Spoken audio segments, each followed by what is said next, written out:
안녕하세요. 스님을 처음 보는데 많이 떨리고요. 영광입니다. 제가 하고 싶은 얘기는, 제가 5년 이상 다닌 직장을 다니고 있었는데, 그 직장을 이제 그만두게 됐는데, 그 이유가 이제 회사에 불이 나서 그만두게 돼서, 이제 그 심리가 이제 쉬고 싶은 심리가 생기고, 이제 마음이 힘들어갖고 이제 좀 쉬고 싶은 생각이 들어서 이제 쉬게 됐는데, 그 쉬는 시기가 이제 계속 길어지다 보니까 불안한 거예요, 자꾸. 이제 다음 직장을 찾고 꿈 같은 거, 좋아하는 것을 찾아가면서 이제 다른 직장을 구해야 되는데, 그게 잘 안 되고 불안하고, 그것 때문에 이제 스트레스를 많이 받거든요. 그래갖고 이렇게 강연을 이제 질문하는 걸 듣는 것도, 이제 미국에 사는 누나가 이제 이걸 한번 해보지 않겠냐, 그러고 이제 종교의 힘을 한번 빌려보라고 이제 얘기까지 막 했는데, 그 역시도 잘 안 되고 이제 마음이 계속 불안하거든요. 꿈도 없고 뭐 좋아하는 거 잘하는 것도 없는 것 같고 의지력도 없고. 그것 때문에. 몇 살이에요? 36입니다. 결혼했어요? 아직 안 했습니다. 근데 뭐 걱정해, 결혼도 안 했는데. 그러니까 가족들의 이제 눈치 같은 것도 약간 보이고. 가족 눈치 보면 집 나와서 살면 되잖아. 예? 아니, 자기가 지금 결혼 안 하고 집에 있는 게 눈치 많이 보일까, 내 출가해가 중된 게 눈치 많이 보일까.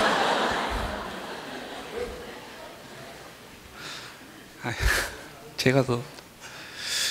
그러니까 예. 충분히 그 심정은 이해된, 자기가 직장을 그만두고 직장 없이 지금 새로운 직장을 구하는데 잘 안 구해지고 그래서 불안하다, 이건 이해가 되는데, 예.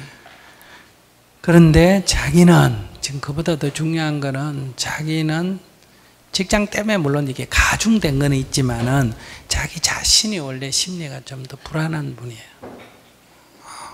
그래서 지금은 직장보다는 예. 자기 이렇게 심리 검사 한번 해봤어요? 아직 한 번도 안 자세하게는. 가봤어. 예. 그러면 시간 있을 때 예. 이걸 갖다가 내가 정신병자냐 이러지 말고, 예. 이 정신병이라는 거를 우리는 옛날에는 막 병 취급을 안 했어.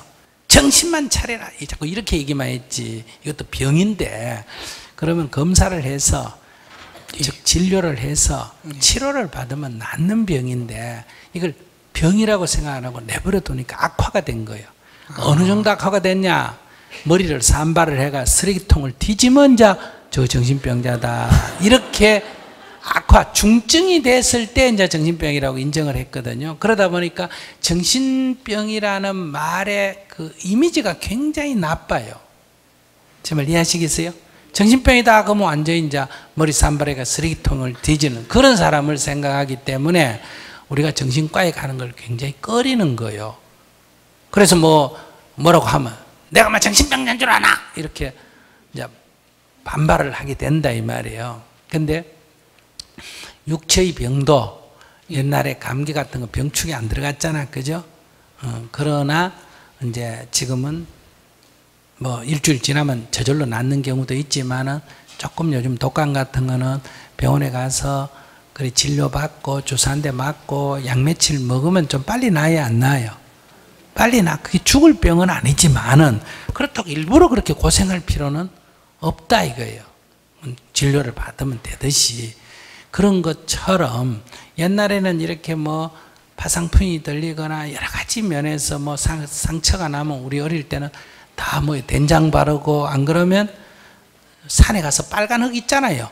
그걸 갖다 피나는데 거기다 가루를 해가 만들어 비우고, 이거 사실 파상풍 걸릴 위험이 굉장히 높은데 무지해서 그렇게 했거든요. 안 그러면 조금 나은 지식이 이제 쑥을 갖다 돌로 찍어가지고 이제 상처에 묶어가지고 이제 나무 껍질 벗기고 묶어놓기도 하고, 나는 어릴 때 그렇게 많이 했어요. 이런 방식으로 하는데, 병원에 가면 간단하게 요즘은 조금 심해 보이면 이제 항생제 주사 한 대 맞고, 안 그러면 연고 바르고 항생제 약 먹고 이러면 곱는 거 이런 거 방지할 수 있잖아. 그죠? 예. 그러니까 무조건 아프면 병원에 가라는 게 아니라 병원을 적절히 활용하는 게 낫다. 그것처럼 정신질환도 지금처럼 이렇게 늘 초조불안하다. 아까 저 한 분 불안하다 하시는 분도 사실은 마찬가지예요. 그런 경우는 이게 정신병으로 치면 육체의 병으로 치면 감기 증상 비슷한 거예요. 그럼 병원에 가서 심리검사하고 이렇게 조사를 해보면 두 가지 원인이 있어요. 약간 이렇게 스트레스를 받아가 생기는 병이 있고, 그럼 심리치료를 하면 되고, 이게 약간 몸에 분비물의 이상이 있을 수 있어요. 그럼 분비물의 이상이 있으면 마음이 늘 불안하고 들뜨는 게 아무리 명상하고 참선해도 안 돼요. 분비물의 이상이 있기 때문에. 그럼 뭘 해야 된다? 약물 투여를 해서 그걸 중화시켜야 돼요. 그럼 금방 이렇게 가라앉아요. 그러니까 저희가 가서 먼저 검사를 해봐라. 예. 아시겠어요? 예. 검사를 해서 괜찮다. 그러면 괜찮으면 여러분들은 꼭 저한테 그럽니다. 봐요, 괜찮잖아요. 근데 왜 스님 가라 그래요? 그래. 그럼 내가 가라 그래서 가서 쭉 병이라고 진단 받아야 좋아요? 괜찮다 그러면 더 좋아요? 괜찮다 그러면 더 좋아하고, 또 가서 약간 치료가 요한다 해도 좋은 일이죠. 그냥 내버려 둘 거를 스님이 보시고 체크해봐라 이렇게 해서 조기 발견한다 이 말이에요. 조기 발견하면 치료가 쉬워요, 안 쉬워요? 쉬워. 그래서 자기는 지금 조금 체크를 해볼 필요가 있다. 그래서 약간만 치료해도 이게 훨씬 심리가 안정이 된다. 그러면 그렇다고 직장이 구해진 것도 아니고 그렇다고 뭐 해결된 건 없어요. 그러나 심리가 안전생 상태에서 직장을 꾸준히 구하는 거하고 불안 초조하면서 구하는 거하고는 다르잖아. 그죠? 예. 명상을 해도 불안 초조한 사람이 명상을 해가 안정시키려면 진짜 힘들어. 1년 해도 그렇게 되기 어려운데 이 약물 치료를 해서 심리가 안정된 상태에서 명상을 하면 한 몇 달만 하면 된다. 이렇게 효과적이다 이 말이에요. 그래서 첫 번째 권유하고 싶은 것은 우선 병원에 가서 이런 상태를 얘기하고 자기는 지금 내가 직장이 없어서 그렇다 이 생각만 한단 말이에요. 예. 자기는 직장이 있어도 불안해. 예. 그래서 가서 일단 검사를 해보세요. 예. 먼저 그것부터 하고 이상이 있다, 치료가 약간 요한다면 치료를 받으면 돼. 예. 잘 좋죠. 알겠습니다. 그럼 이상이 없다 이러면 그 다음에 이제 자기는 그게 불안한데 약물 치료를 할 의사적 처방을 할 것까지는 아니다 이런 결론이지 불안 안 하다라는 뜻은 아니야. 그러면 이제 두 번째 뭘 해야 되느냐? 수행을 해야 돼. 알았어요? 예. 그럼 아까 그 옆에 아까 누가 깨달음장애 신청했다는 얘기 들었죠? 예. 자기도 깨달음장애 신청을 해서 거기 가서 자기 고뇌를 한번 꺼내놓고 탐구를 하면 좀 도움이 되는데 지금 병원에 가서 진단 안 하고 가면 이 불안 상태의 질환을 가지고 가면 위험합니다. 깨달음의 장이라는 게. 깨달음의 장은 굉장한 이 심리적 압박의 과정에서 빵 터지는 그런 거기 때문에 이 정신질환자는 심리적 압박을 못 견뎌가지고 병이 더 확대가 돼요. 그래서 우울증 환자나 이런 사람은 참가를 못하게 하거든요. 예.